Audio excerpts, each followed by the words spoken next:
quero decretar uma guerra contra o crime organizado, quero resolver a questão fiscal do Brasil. O Brasil está estourando, indo para um problema fiscal gigantesco. Quero fazer uma série de reformas microeconômicas que aumentem a competitividade do Brasil e quero resolver a questão do Pacto Federativo no Brasil e Pacto Federativo e questões administrativas. Seria isso. O que seria o nosso mandato? Eu vou focar basicamente nisso. Lógico que eu quero com pessoas técnicas em várias áreas, porque a parte de saúde tem que andar, a parte de educação tem que andar, tem que ter uma revolução gerencial na máquina no Estado brasileiro, claro.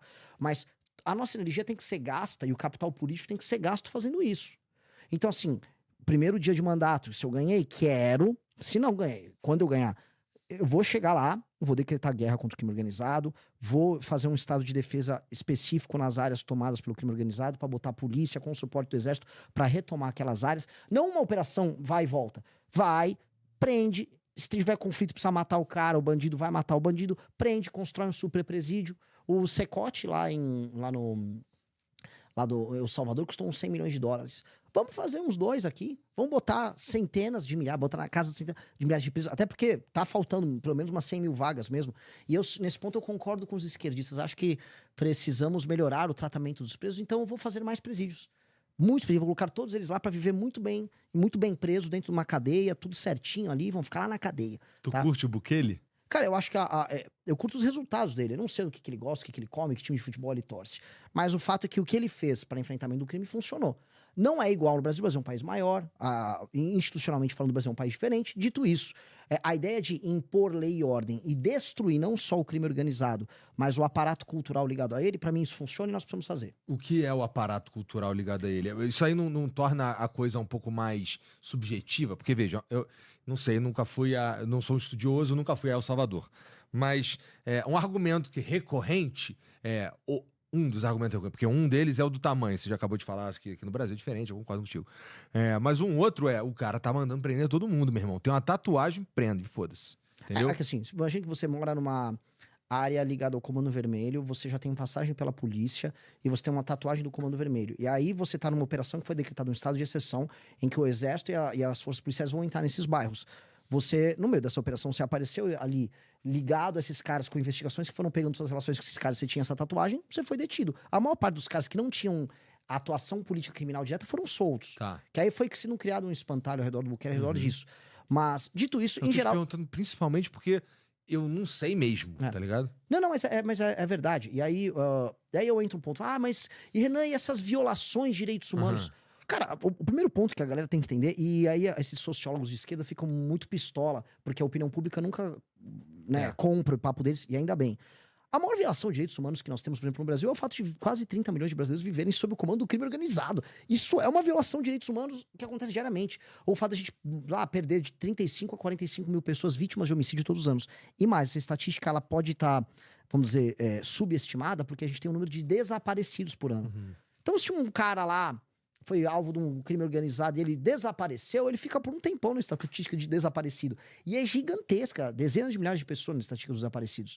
Então, isso é uma violação monumental de direitos humanos. Aí a gente pode falar, poxa, pode ter uma injustiça aqui e ali. O Estado não é perfeito e nunca será. O Estado brasileiro fica cultuando o SUS, um monte de gente morre na fila do SUS, o SUS também é muito mal administrado e nem por isso estamos jogando o SUS fora. Ninguém precisa, o SUS não serve pra nada. Então, um sistema que prenda esses caras no momento de guerra, no momento de exceção em que a gente vai precisar derrotar esses caras, pode ser que tenha injustiças e, assim, provavelmente terá. Não tem que falar, isso é alvo alvo de erros. Não, pô, são humanos fazendo coisas humanas. Ainda mais coisas humanas conflituosas. Dito isso, você vai ter que tomar uma decisão utilitarista. A decisão utilitarista vamos retomar essas áreas, vamos libertar as pessoas, e aí os caras ligados ao crime organizado, aí depois, presos, bem presos, todo o aparato financeiro, tecnológico, administrativo, territorial, militar, das facções, tomado, destruído, um novo arcabouço institucional para impedir que outras coisas surjam no lugar, e a gente elimina esse assunto. O Bukele tá tocando isso. O Bukele fez isso. Outras críticas tem ao Bukele. O Bukele, ele agora vai poder se reeleger. Veja, não é muito diferente do que passou com o Fernando Henrique quando ele passou a emenda da reeleição. A questão é, ele pode comprar uma espécie de uma prática clássica latino-americana de quartelada e tal? A se ver. A se ver. Por enquanto, ele é um cara altamente aprovado pela população. De fato, os resultados que ele entregou são verdadeiros. Se você anda na capital, em São Salvador, e com o seu celular na rua a qualquer hora, você não vai ser roubado. As populações reconhecem isso. A gente mandou gente nossa pra ver lá. A imprensa internacional não consegue falar de lá. Poderia falar a farsa de El Salvador. Não tem ninguém falando da farsa, porque é real, é concreto. Caiu e muito. É o país mais seguro das Américas. O que dá pra fazer é criticar o método, mas o resultado tá lá. Não tem como criticar o resultado. E mesmo o método, eu acho o seguinte, a América Latina tem 3 grandes problemas, e é bem interessante a gente ver isso. Um grande problema é o problema do crime organizado. Porque ela toma quase todos os países da América Central e da América do Sul. E aí existem essas discussões bizantinas inúteis sobre métodos, a recuperação ou não. O Bukele foi o cara que mostrou que o rei tá nu. Ele falou, cara, e se a gente só destruir esses caras? E ele destruiu os caras. E isso elimina boa parte daquelas grandes elucubrações de estudantes de direito e papo de direitos humanos. Cara, se parece uma organização terrorista, se o Hamas vem pro Brasil, a gente tem que destruir o Hamas. Não tem muito papo. Agora, se é uma organização, uma facção criminosa, a gente vai dialogar.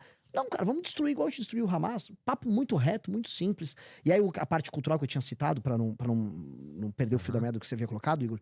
O Bukele, ele pegou e ele começou a destruir os símbolos mortuários, vamos botar ali, nos túmulos dos caras, que reverenciavam o estilo de vida. Porque um cara morria e era de uma facção criminosa, eles faziam um super, sei lá, sarcófago, um mausoléu gigante pro cara, falou, pô, que legal.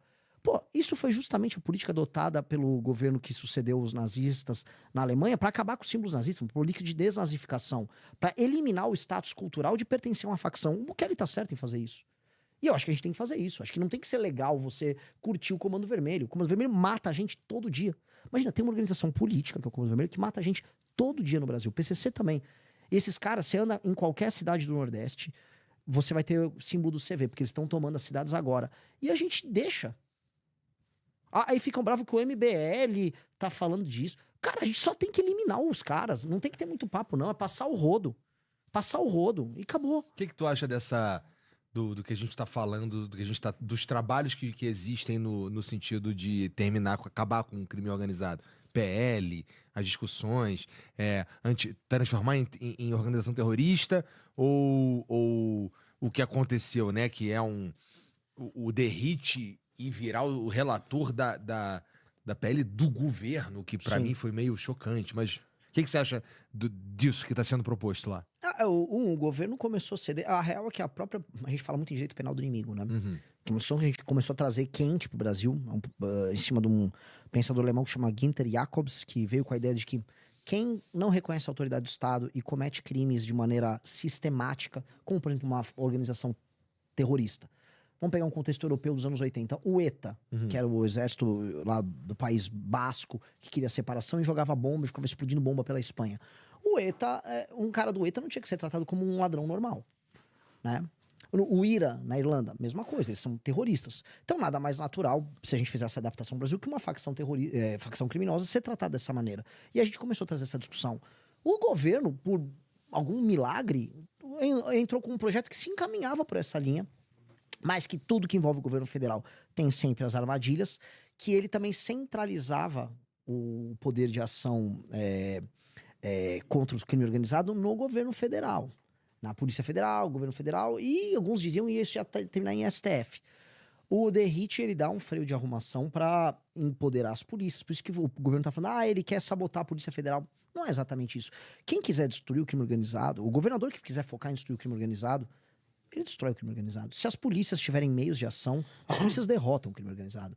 E não é nem o exército, não é ninguém, são as polícias. E aquele papo da integração entre as polícias é importante? Sim. Eu concordo. Inclusive, num governo nosso, a gente teria que integrar...